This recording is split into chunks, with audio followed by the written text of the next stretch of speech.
be answering the question in the description box. The question reads as follows. A proton accelerates from rest in a uniform electric field of 640 Newton per Coulomb. At one later moment, its speed is 1.2 megameters per second. Non-relativistic because v is much less than the speed of light. Question A. Find the acceleration of the proton. Now, from what we are told, we can safely say that the only force acting on the proton is the force of the electric field, right?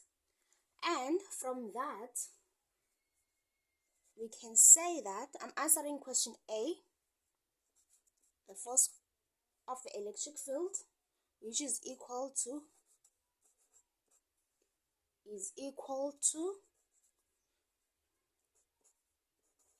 mass times acceleration. We can deduce that from what we were given. All right, using these two, I can say the acceleration is equal to the charge of the proton divided by the mass of the proton. Okay, now we know that for a proton, a charge is simply equal to 1.602 times 10 to the power of minus 19 coulombs, and the electric field of this proton we are given as 640 Newton per Coulomb divided by the mass. The mass of a proton is a constant, which is equal to 1.67 times 10 to the power of minus 27 kg.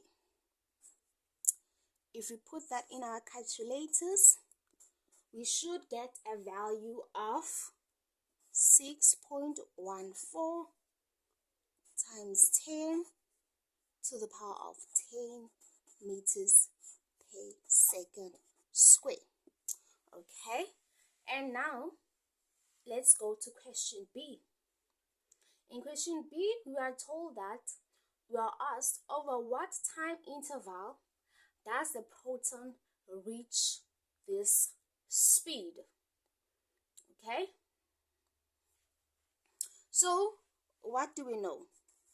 We know that it starts at rest, right? So the initial velocity is equal to 0 meters per second, and we're told that its final velocity is equal to 1.2 megameters per second. So mega is a prefix for 10 to the power of 6 meters per second, and we have its acceleration, which I've just calculated above.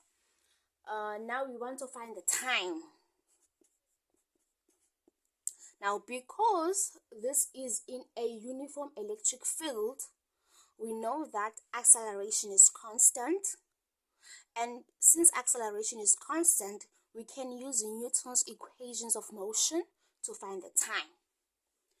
And the best equation of motion to use for this would be this equation, where Vf is equal to Vi plus the acceleration times t.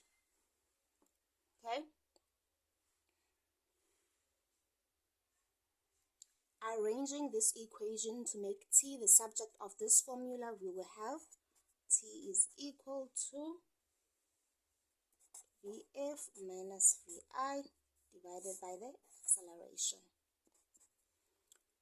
Vf, we know what it's equal to, 1.2 times 10 to the power of 6. Vi is equal to 0, and the acceleration is equal to this.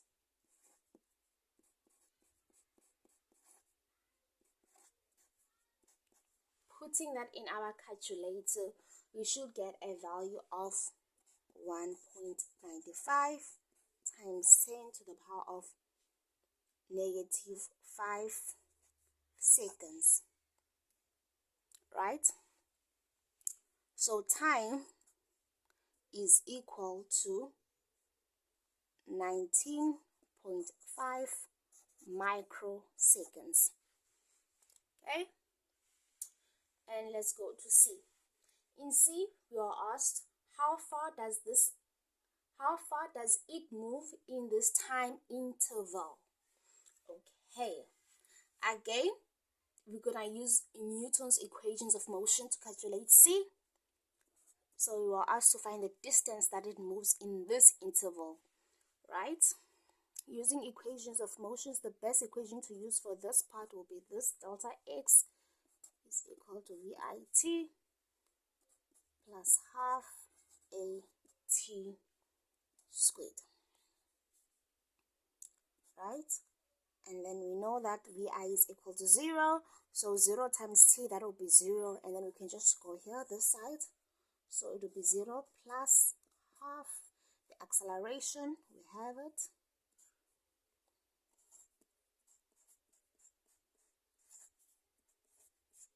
and the time squared, right here.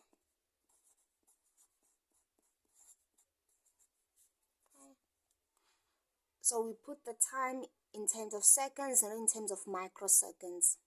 Okay, so the distance, if you put this in your calculator, half times this, it should give you a value of 11.7 meters. Okay, and let's go to D. In D, we are asked what is its kinetic energy at the end of this interval. Okay, now we know that kinetic energy is equal to half mv squared, right? So for the end of this interval, final kinetic will be equal to half mvf squared, which is equal to half times the mass of the proton, which is equal to 67 times 10 to the power of minus 27, and then squared the final velocity, which we have calculated, which we're given,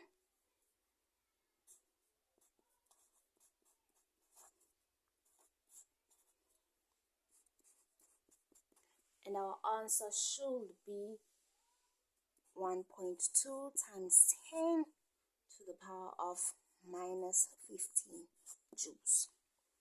Okay, that's the end of this question.